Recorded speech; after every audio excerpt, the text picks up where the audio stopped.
Welcome back. Let us continue to our lesson. Now we look into grievance, and we'll start by looking into the meaning of grievance to say what do we mean by grievance, and then we'll look into the grievance procedure. Now let us look into the first part, which is the meaning of grievance. What do we mean? As you can see on the picture, what you see there is now this is a worker who's now not in a good term because something has happened, and we should assume that the lady here is a manager who's trying to also question themselves to say what led to the worker complaining in the manner they are doing. Now, the meaning of grievance. This is when an employee has a problem or a complaint in the workplace. As portrayed by the picture, you see there that the employee has a problem or a complaint in the workplace. This cannot be conflict. This has to do with the working conditions. This has to do with the worker not working maybe conducively in the working environment, which leads to the complaint. Then, for example, grievance can be caused by such matters. The first matter could be discrimination, which can affect the worker's productivity and lead to the worker complaining. Another issue could be unfair treatment in the workplace, which can also be a cause of grievance. And another one is poor working conditions, like maybe not being paid on time, which is considered to be a matter to be looked into and to be addressed under grievance.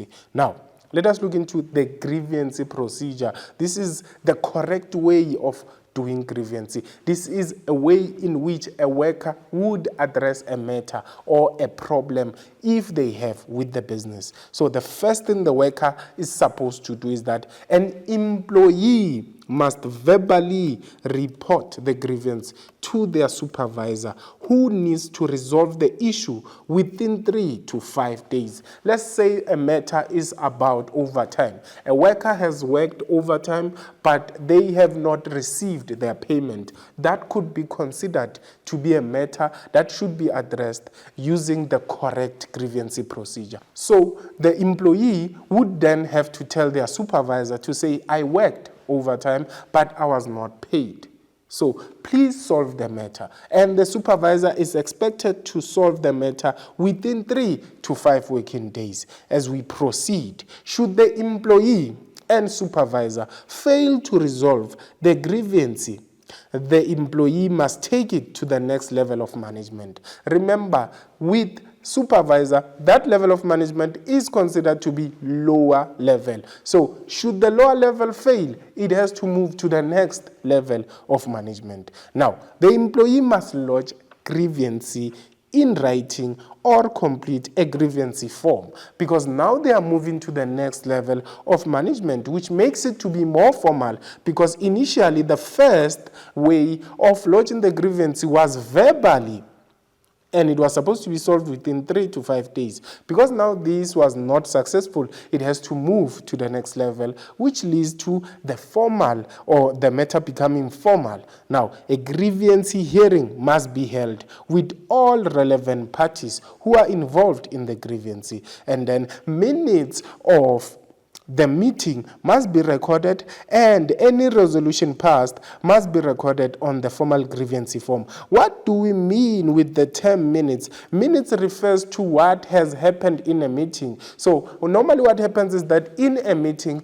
the business should write what we call minutes. Minutes basically summarize everything that was discussed during the meeting. So the summary has to be written down, because this is a formal matter now. It has moved to the next level of management. Hence, we say minutes of the meeting must be recorded, and any resolution passed must be recorded on the formal grievance form. So if after all that, should the employees still not be satisfied, then they could take or refer the matter to the highest level of management, which is top level management now.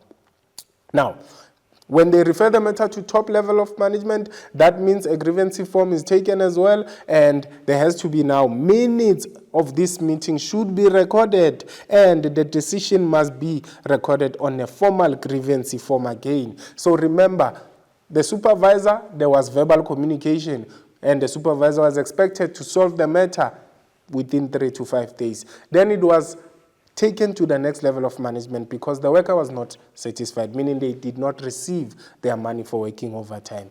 And then minutes were recorded during the hearing or the meeting. Remember, I said minutes refers to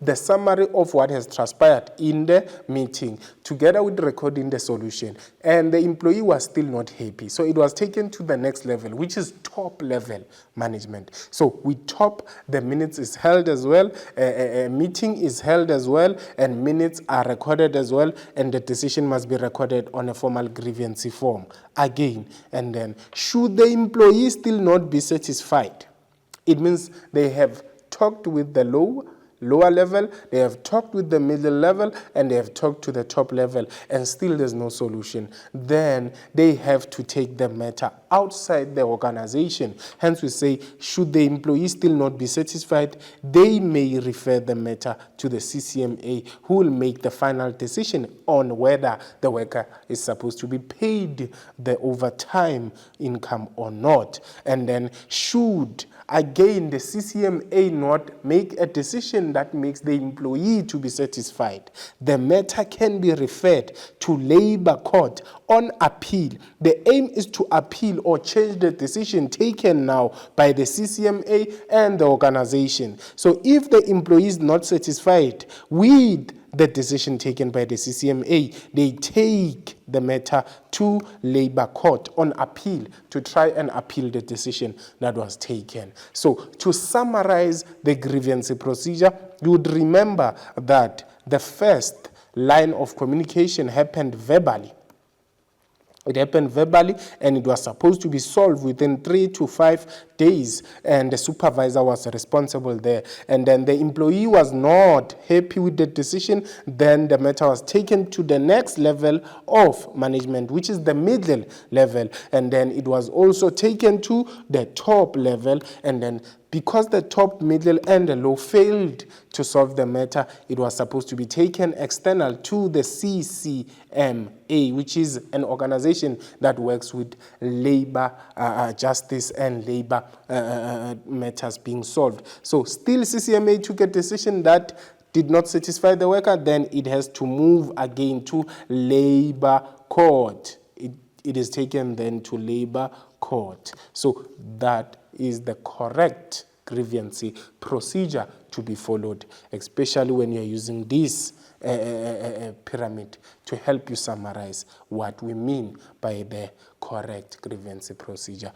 Now, with that said about the correct grievance procedure, let us now continue with another focus area, which is difficult personalities. Let us look into that. How can the business deal with difficult personalities in the workplace? We have types of personalities, and we will be looking into strategies to deal with each personality. The first type of personality is a complainer. And strategies to deal with such a personality is that the managers or the supervisors would have to listen to the complaints, but they should not acknowledge them with their complaints, and then they should interrupt the situation and move to the problem-solving process. That's how a business or a manager would deal with a complainer or an employee who's a complainer. And then looking into an indecisiveness personality, here we're talking about workers who fail to make decisions by themselves. So the business or the manager would have to help them to make the decision or solve the problem. And they should also stay in control and emphasize the importance of deciding or making a choice. And then we also have a personality we consider to be over-agreeing inside the organization, or a worker who's over-agreeing. So how do you deal with such a worker? The manager would have to be firm, and they should not let them make promises that they cannot keep. And they should also follow up on their actions so that they complete whatever task given to them. Then there's a personality or an employee that becomes very, very negative in the workplace. So how should managers deal with such a personality? They should listen to them, but they should not agree with them, because whatever they share with others is negative.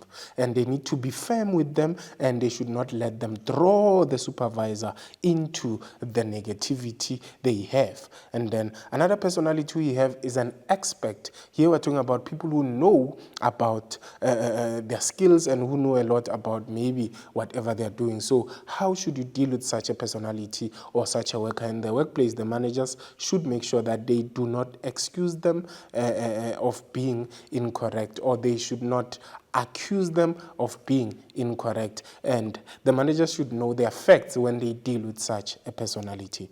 Then there's also a quiet personality. So how can a manager deal with such a personality? They should wait for their response and restrict the time for discussion, and they should not fill their silence with words, because that is basically meaning they are winning.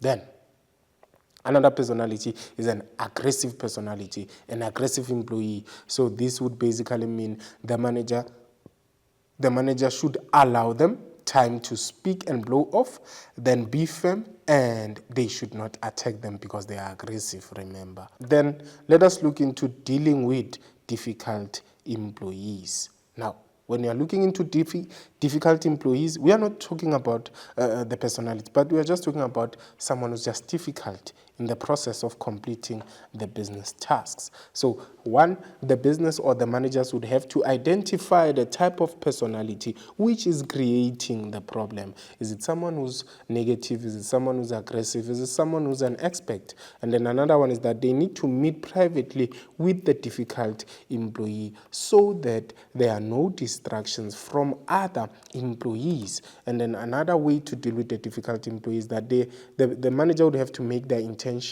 and reasons for actions known so that the difficult employee may feel at ease. And then another way to deal with such a difficult employee is that do not judge the person, but try to understand their intentions and why they react in a certain way. So this is a way in which you deal with a difficult employee. Another aspect to be considered when dealing with difficult employees is that now, after the business has tried to identify the personality and meet privately with such an employee and make their intention clear that they want to solve the matter, so they need a deadline. A deadline should be set for improving a bad or a difficult behavior in order for productivity to start being achieved by the organization. So with that being said, this becomes the end of our lesson, and hoping the lesson was fruitful and the information shared would obviously help you to become a better manager or a leader one day when it comes to solving conflict and solving some grievance issues that your workers might have in future, especially if you become a human resource, meaning you'd be dealing with workers on a day-to-day basis and looking after their needs. So with that being said, thank you for watching this lesson and hoping you become a shining star you are.